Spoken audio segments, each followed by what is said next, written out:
መቼም ሚስት አሉን ታዲያ። ምንድን ነው ለክርክር የምትመቻቸው? እንዴ አልገባኝም። ቆይ እኔ ባለመው ምን ያንሰኛል? ለሌሎቹ ልትሆን ትችላለህ፣ ለእኔ ግን አትሆንም።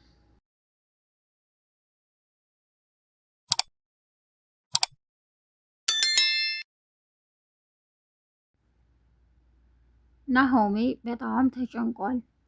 መሩ ልቧን ስለሚያማት እና በየቀኑ ልቤን አመመኝ ስለምትል ምን ያጋጥመናል፣ ምን ይገጥመን ይሆን የሚለው አስጨንቆታል። አሰላሙ አሌይኩም ወራህመቱላሂ ወበረካቱ። ሰላም ውድና የተከበራችሁ በአለም ዳርቻ ያላችሁ የነጆም ኩኪንግ ቤተሰቦች እንዴት ናችሁ? ጽናት ተከታታይ ድራማ ክፍል 73 ይዤላችሁ መጥቻለሁ። ጽናት የህይወት መንገድ። ውድ ቤተሰቦቼ እስከ መጨረሻው አብረው የሚቆዩ። ናሆሜ በጣም ተክዞ ቁጭ ብሏል። መሩም መታ እንዴ ናሆሜ ምን ሆነህ ነው? ምን የተፈጠረ ነገር አለ? በሰላም ነው በማለት ትጠይቀዋለች። ናሆሜም እኔ እንጃ በቃ ደህና ነኝ ይላታል። አይ ደህናማ አይደለም ምን ሆነ ነው በማለት ትጠይቀዋለች። አዎ በቃ ደህና አይደለሁም፣ በቃ ያንቺ ነገር ያስጨንቀኛል፣ ያሳስበኛል በማለት ይነግራታል። እንዴ ናሆሜ የቀን እንጂ የሙድ ከባድ የለውም ትለኝ የለ እንዴ ትለዋለች። እንዴ እኔ ቀልድ አድርጌ ማውራውን ሁሉ ነው እንዴ ቁም ነገር አድርገሽ የምትወስጂው በማለት ይመልሳል ናሆም። እኔ ደስተኛ ነኝ፣ ግን የሚያስጨንቀኝ ካላንቺ መኖር ሳስብ ህይወቴ ባዶ ይሆናል በማለት ይነግራታል። እንደውም እኮ እኔም በመውደድህ ደስተኛ ልትሆን ነበር የሚገባ በማለት ትነግረዋለች መሩ። አዎ እዩልሽ መሩ፣ እኔ ዛሬን እንጂ ነገን አላስብም፣ ስለ ነገ ፈጣሪ ያውቃል።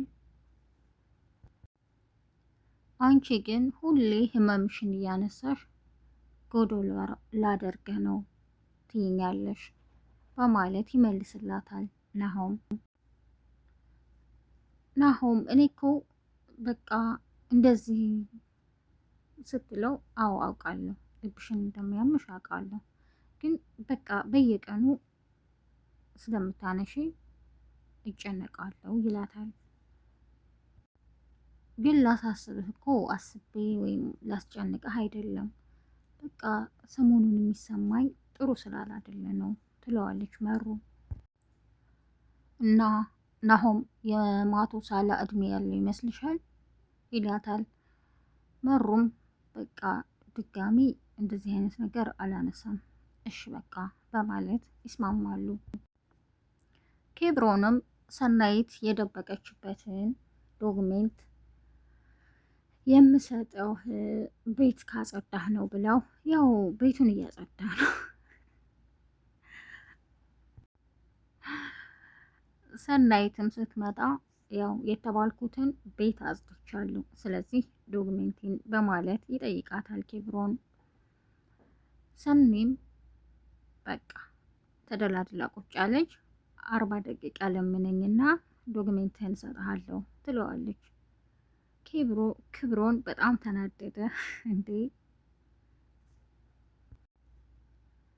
ይኸውልሽ ወንድ እንዳልሆንብሽ ካሁን በኋላ ይላታል። እንዴ እስካሁን ሴት ነበርክ እንዴ ትለዋለች። አንቺ ህፃን ነሽ እንዴ በእኔ ዶክሜንት የምትቀልጁ? እኔ እንዳላስደብርሽ ብዬ ነው እንጂ አንቺን መናገር አቅቶኝ አይደለም ይላል ኪብሮን። አሁን ፋይሌን ስጭኝ ይላታል። እሷም ምን ልታመጣ በማለት አሁን እማመጣውን አሳይሻለሁ በማለት ጮሆ ፋይሌን አንጪ በማለት በጣም ይጮሃል። በጣም ደነገጠች። ብድግ ብላ ሄዳ ነበር ካለበት አንጥታ ፊቷን ዙራ የሰጠችው። ኪብሮን የዚህን ጊዜ በጣም ሳቀ። እንዴ ለዚቹ እፍ ስልሽ እንደ ፍዬ ገላ ብትን ለሚለው ጥጋብሽ ነው እንደ የተነፋሽው ይላታል። ሰናይትም እንዴ በፍጹም ስትጮህ ጎረቤት ይበጠበጣል ብዬ ነው ትለዋለች። ለዚህ ሀሳብሽ የሰላም ሚኒስተር የሰላም እውቅና ቢሸልምሽ እኮ ደስ ይለኝ ነበር ይላታል። እንዲሰጡኝ ማመልከቻ አስገባልኛ ትላለች ሰኑ። እሱም ለማንኛውም ወረቀቴን ነበር የፈለኩት በይደህና ሁኚ ብሏት ይሄዳል። ቅዱስና ናሆምም ካፌ ተቀጣጥረው ተገናኝተዋል። ቅዱስ ናሆምን እንዴ አማችን ስታገኝ እኔን ረሳኸኝ በማለት ይነግረዋል። እንዴ ለምን ቅዱስ እንደዚህ አልክ ይለዋል። መፎክር አስመሰልኩት አይደል ይለዋል። አይ ችግር የለውም ይልቁንስ ቀልዱን ተወውና ነገ የጽናት አባት ወደ ክፍለ ሀገር ይሄዳሉ፣ የቡና ሰዓት ሳይደርስ እንድትመጣ በማለት ይነግረዋል ኪራ። ቅዱስም ችግር የለውም ጠዋት መጥቼ እሸኛቸዋለሁ በማለት ይመልሳል። ሰኑን ቤት ጠብቂ በማለት የጽናትን አባት ለመሸኘት ኪራ፣ ቅዱስ፣ ጽናት ሄደዋል። ሰናይትም ቤት በመጠበቅ ላይ ያለች ድንገት በር ከፍቶ ይገባል ኪብሮን። በሚገባ ሰዓት እንዴ የት ሄደው ነው በማለት ይጠይቃታል። ብታይ ተጣድፈው ወጡ ትለዋለች። ምን ነው በሰላም በማለት ይጠይቃታል። አንተን ላለማግኘት ትለዋለች።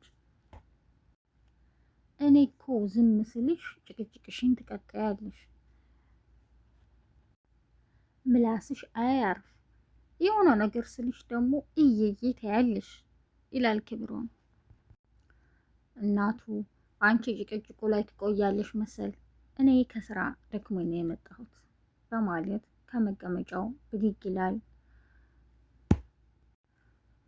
ሰናይትም እኔ ለምን ከስደት አይሆንም ምን አገባኝ ትለዋለች። ማለት ብሎ ተደላድሎ ቁጭ አለ።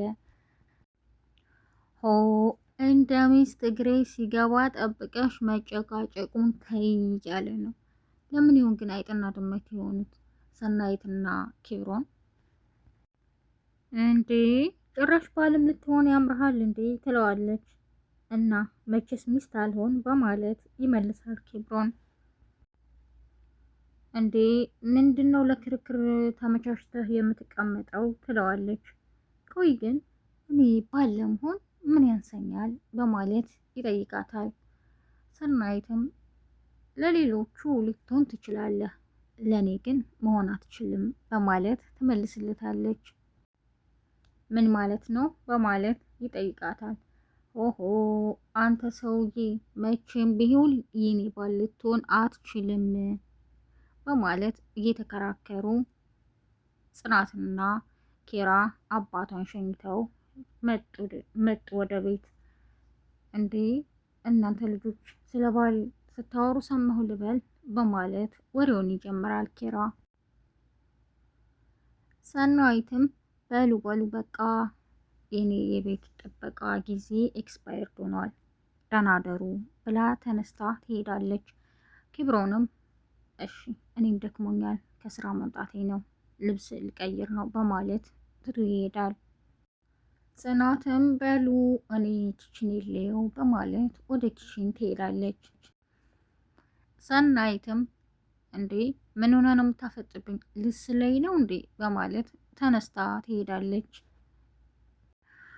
ኪራም በጣም ስለገረመው እንዴ እነዚህ ልጆች ሶስተኛው የዓለም ጦርነት ሊያስነሱ ነው እንዴ ይላል። ውድና የተከበራችሁ የነጆም ኩኪንግ ቤተሰቦች በያላችሁበት የዓለም ዳርቻ ሰላማችሁ ይብዛ። ነጆም ኩኪንግ የሚለውን የዩቲዩብ ቻናል ላይክ፣ ሸር፣ ሰብስክራይብ በማድረግ እስከ መጨረሻው አብራችሁኝ ስለቆያችሁ አመሰግናለሁ።